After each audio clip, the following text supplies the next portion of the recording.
Olá pessoal, essa é a segunda parte do vídeo de demonstração do módulo UserOut para o pfSense 2.4. Nesse vídeo nós vamos ver dois pontos principais, que é o overview das principais opções de configuração do pacote e também vou demonstrar a integração da autenticação com os usuários locais e os grupos do E2 Guardian, demonstrando também regras de firewall a partir da autenticação dos usuários.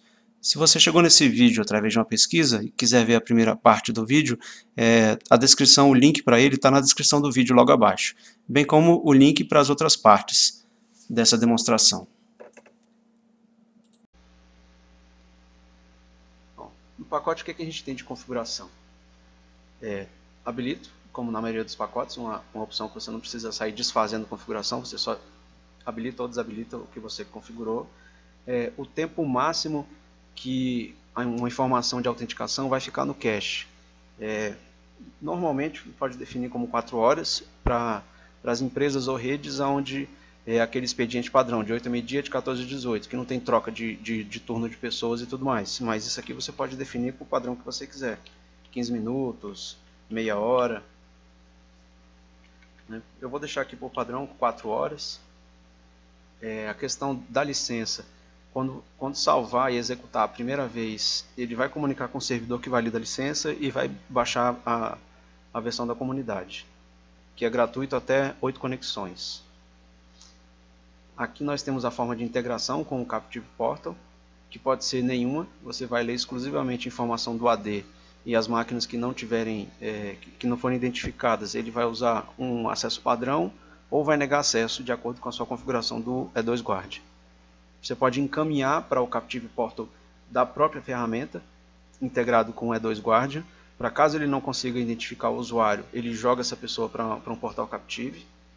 E nesse portal interno dele, você ainda pode escolher se você aceita a autenticação local, autenticação via LDAP, que é aquela mesma que a gente configura no pfSense para poder atribuir um grupo do AD para fazer a autenticação para usar a interface web dele.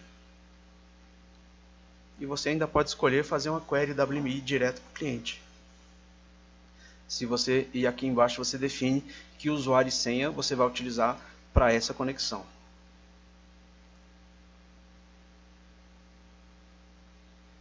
Caso eu esteja utilizando o modo forward, eu preciso informar o prefixo da URL para onde ele vai encaminhar o tráfego. Então, no caso, é o meu próprio pfSense.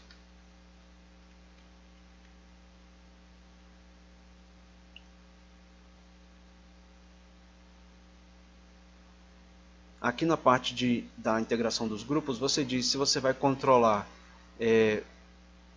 os usuários de cada grupo pelos grupos do E2 Guardian, ou se você vai fazer isso puxando do Active Directory. Qual é a diferença entre os dois? Se você estiver utilizando o grupo do E2 Guardian, deixa eu abrir uma nova guia aqui.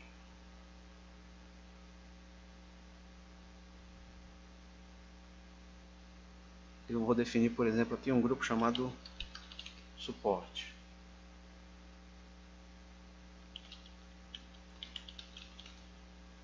O tipo do filtro vai ser normal.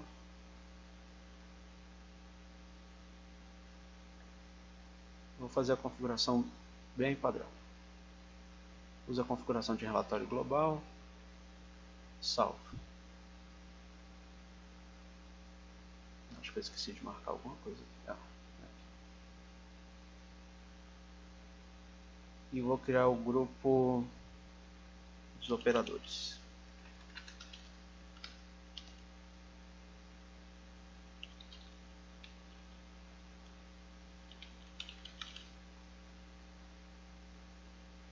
A operação já é um filtro onde eu só deixo alguns sites e mais nada.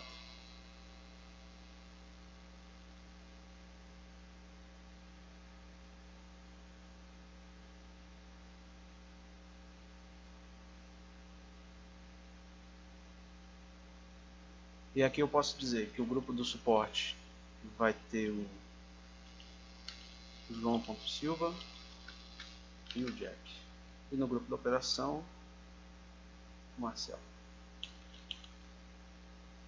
Dessa forma eu estou controlando os grupos e os usuários através do E2 Guardian.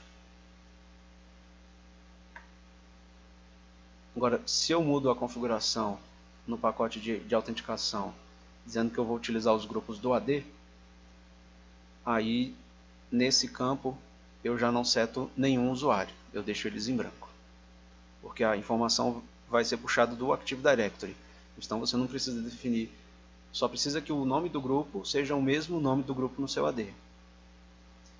Na questão da fonte de pesquisa do nome do grupo, você pode usar tanto o próprio nome como a descrição do campo. Qual é a diferença entre os dois? Em alguns ambientes grandes de Active Directory, a nomenclatura padrão definida pela área de TI ultrapassa os 15 caracteres, que é a limitação do nome do grupo no pfSense. Então, para evitar essa incompatibilidade, você pode deixar no nome do grupo um número menor, um nome menor, como eu fiz, operação e suporte, e na descrição do grupo você coloca o nome completo que está associado ao seu Active Directory, de preferência sem acentos e sem espaços. E na mesma forma nos alias de Firewall, se você tiver essa mesma limitação, você pode pedir para o pacote fazer o match do grupo do AD em relação ao grupo local através da descrição ou do nome. Como é um ambiente de laboratório de teste, eu vou deixar todos pelo nome e vou fazer primeiro a integração com usuários locais e criando os grupos pelo próprio E2Guard.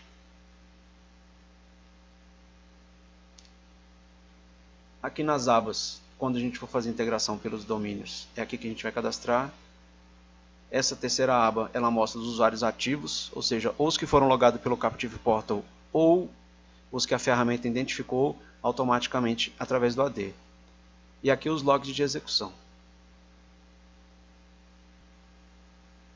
Aqui a gente começou a ver os primeiros logs.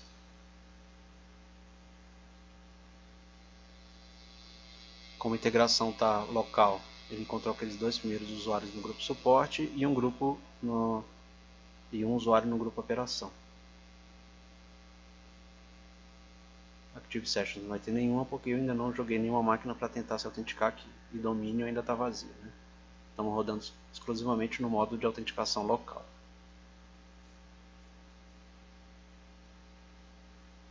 Eu vou criar um alias aqui, criar uma regra para o grupo da operação.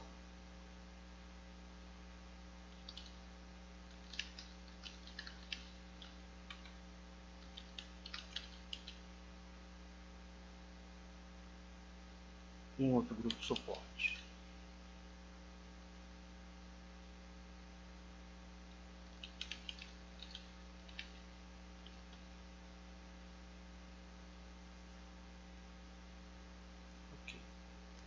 Para a integração com os grupos, para direcionar para o grupo local, deixa eu habilitar aqui um não tinha feito.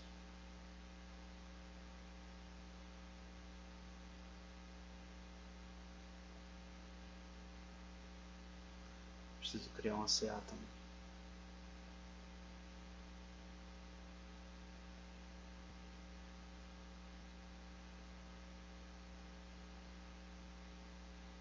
Vou criar aqui rapidamente. LabCA.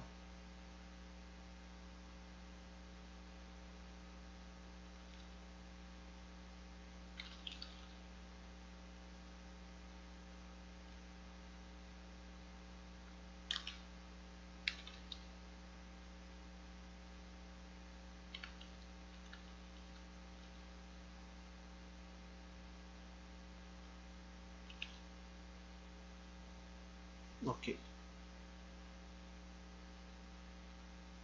Vamos voltar aqui na configuração da E2Guard. Vamos habilitar a interceptação utilizando essa CA.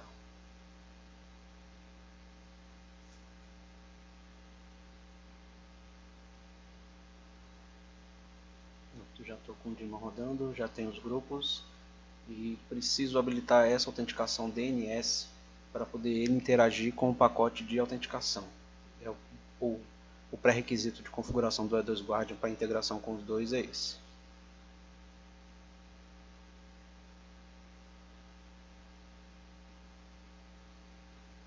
Agora eu vou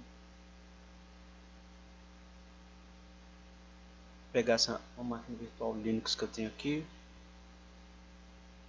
Vamos ver se eu consigo autenticar nela.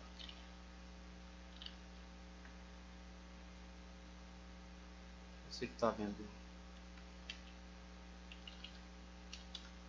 a internet. Antes eu vou conferir aqui no Fire se eu criar as regras suficientes para ele acessar o portal Captive e tudo mais. A princípio está com aquela regra padrão, que ela net pode tudo. Então, em teoria, tudo certo para iniciar.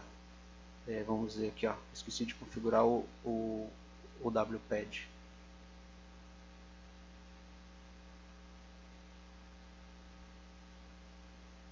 Eu tenho o costume de sempre habilitar o WPAD na loopback e fazer o NAT da porta para localhost. Você pode também configurar nos dois. Eu prefiro assim porque fica um único script que atende qualquer situação, de múltiplas redes, uma única rede e assim por diante. Um pré-requisito que eu sei que ele vai reclamar, que eu ainda não desativei a WebGig Redirect. Né? Então aqui no System Advanced, vou botar aqui nos processos. Ok.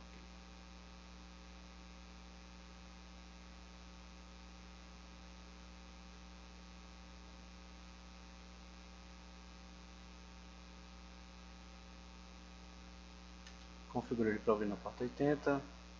O máximo de processos 10 e 10 também. WPAD local. Como você já conhece o pacote WPAD, ele cria um script automático, só de você salvar uma configuração vazia. Né? Se alguma máquina perguntar na minha rede pelo WPAD e eu tiver configurado o DNS, eu vou dizer que ele vai retornar para o meu proxy 25 na porta 8080.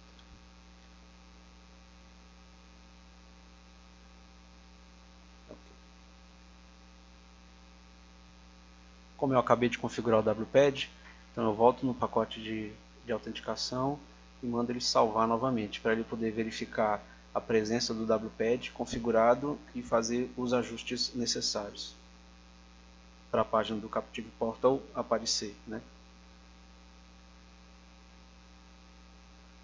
Aqui eu já tenho a informação da licença, né? da comunidade. Depois eu gravar um vídeo especificamente para a questão da solicitação de uma demonstração com mais usuários ou para validação da licença do cliente e assim por diante. A configuração final do WPAD é criar a minha regra de NAT, que eu preferi configurar ele na localhost. Né? Então, dentro que na LAN protocolo TCP com destination para esse firewall na porta 80, ele vai redirecionar para 127 na porta 80. Posso colocar aqui, em vez do lugar do this firewall, botar o LAN address.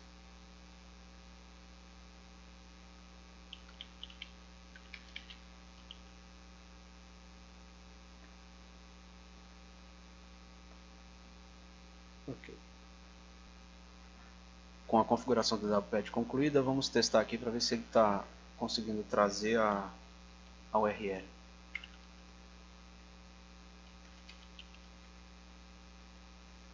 Eu vou testar o proxy.pack com a opção debug para me mostrar o conteúdo do script. Só fez o download aqui, mas se ele fez o download é porque o proxy está ok. Find proxy para URL e com a configuração de proxy, mas eu não estou usando proxy nessa configuração, eu estou basicamente com proxy transparente. Conferindo aqui.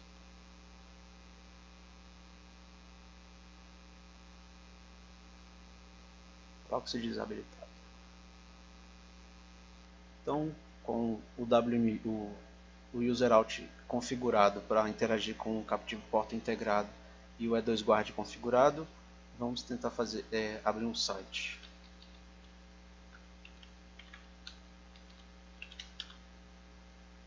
Ok, ele me redirecionou para o portal interno dele, Captive. Esse portal é baseado uma contribuição do fórum, né? Fiz algumas pequenas modificações, colocando o logo da empresa, mudando as imagens de fundo e tal. E agradeço a contribuição, né? É sempre bom ver a comunidade agindo. Então aqui, o único usuário que eu tenho no PFSense é o admin, então eu vou fazer o teste logando com ele mesmo.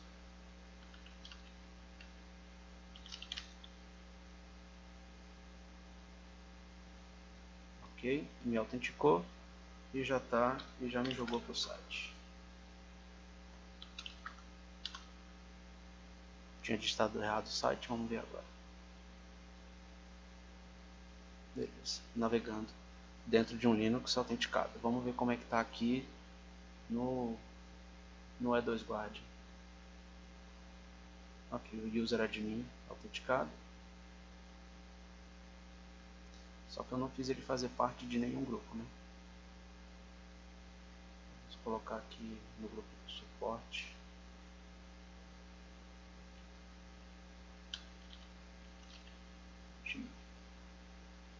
Salvo, aplico. Como eu fiz também a mudança na configuração de grupo, eu vou forçar um reload das configurações do E2 Guard.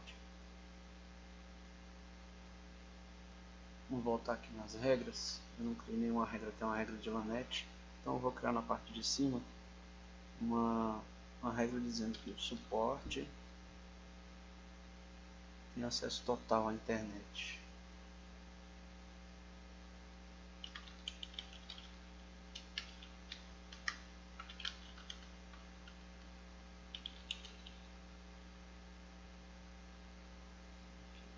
Vou colocar ele aqui em cima porque é o tráfego que aquele Linux gerar a partir do usuário. Se tiver tudo de acordo, ele vai catalogar. Como eu fiz novamente uma alteração, eu gosto sempre de vir recarregar aqui, porque a atualização de grupos ela é feita a cada 10 minutos, quando está usando só o modo Captive Portal.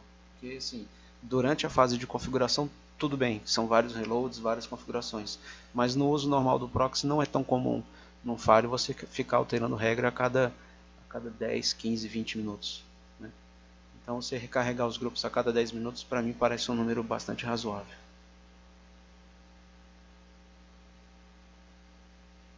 Vamos ver aqui nos logs como é que ele está se comportando.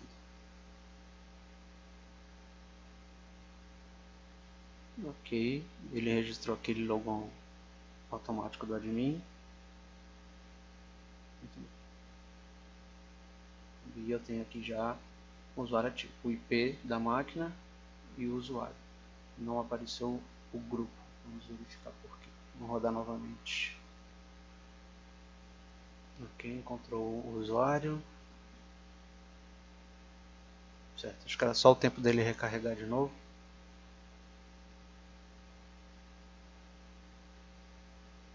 Vamos ver como é que está aqui no Active Sessions. Ah, beleza. É só esperar o tempo da execução para ele recatalogar. Então o usuário admin logou a partir desse IP e ele faz parte do grupo suporte. Agora eu vou voltar aqui no Linux, vou recarregar a página.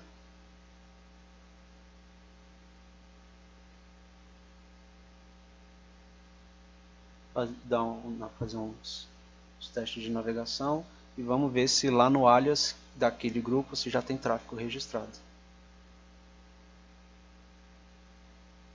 Ok, eu tenho uma sessão ativa para o grupo suporte. Vamos ver se eu consigo abrir mais conexões aqui.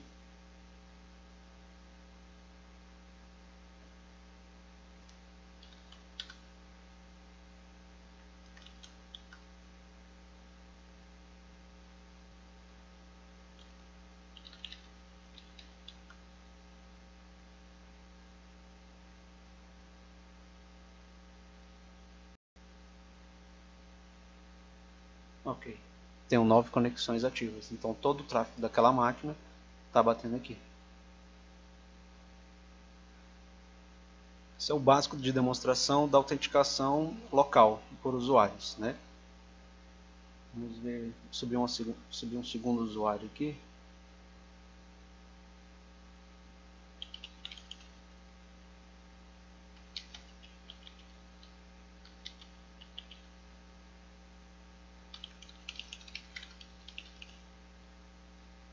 não vou atribuir grupo nenhum a ele.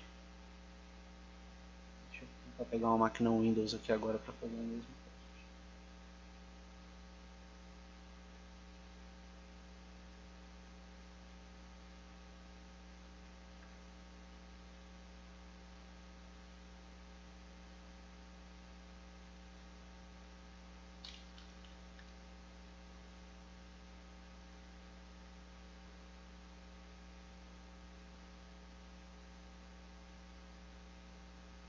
Tentar ajustar tudo aqui.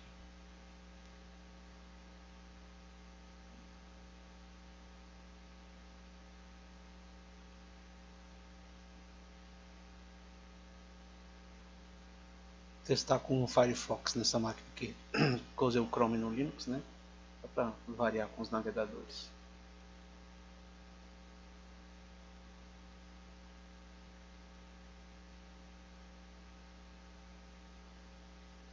Ok, tentei acessar o site do Globo.com. Caiu na tela de logon. Vamos ver se a senha que eu acabei de criar se vai funcionar.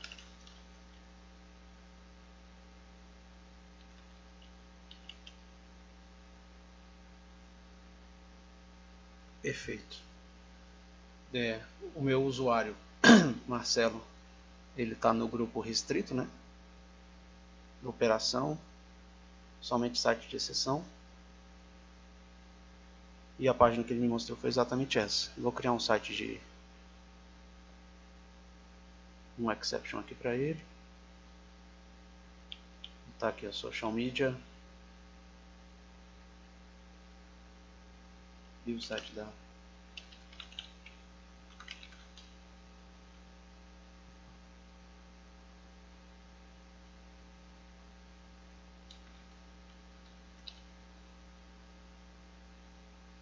salvo, aplico, vamos ver aqui.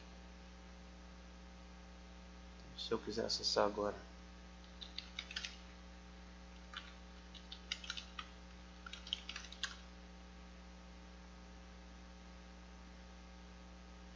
eu já tenho acesso ao site. Então, essa é a demonstração da ferramenta funcionando, redirecionando para o portal Captive local.